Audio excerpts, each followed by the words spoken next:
Isaiah chapter 3.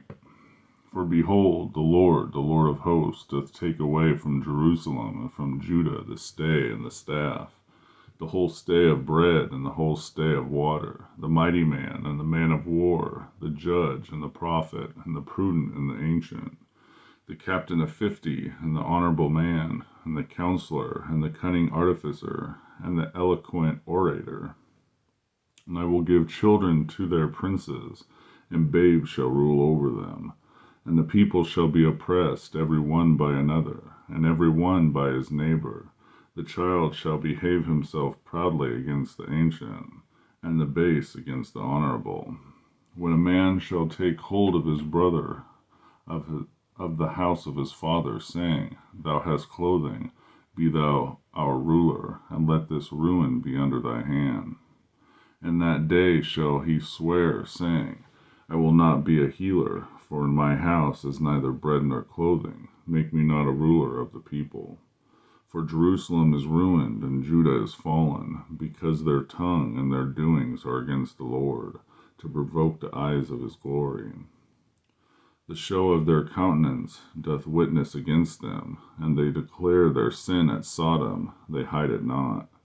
Woe unto their soul, for they have rewarded evil unto themselves. Say ye to the righteous that it shall be well with him, for they shall eat of the fruit of their doings. Woe unto the wicked, it shall be ill with him, for the reward of his hand shall be given him. As for my people, children are their oppressors, and women rule over them. O my people, they which lead thee cause thee to err, and destroy the way of thy paths.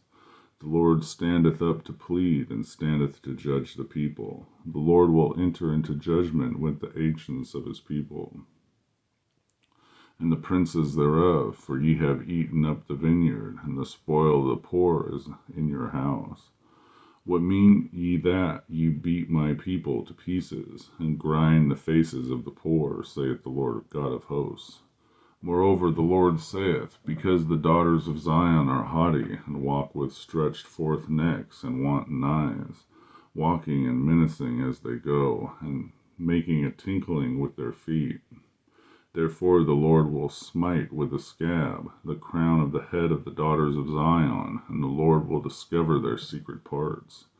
In that day the Lord will take away the bravery of their tinkling ornaments about their feet, and their cauls, and their round tires like the moon, the chains and the bracelets, and the mufflers, the bonnets and the ornaments of the legs, and the headbands, and the tablets, and the earrings, the rings and the nose jewels, the changeable suits of apparel, and the mantles, and the wimples, and the crisping pins, the glasses, and the fine linen, and the hoods, and the veils. And it shall come to pass that instead of sweet smell there shall be stink, and instead of a girdle a rent, and instead of well set hair baldness, and instead of a stomacher a girding of sackcloth, and a burning instead of beauty. Thy men shall fall by the sword, and thy mighty in war, and her gates shall lament and mourn, and she being desolate shall sit upon the ground. Isaiah chapter 3.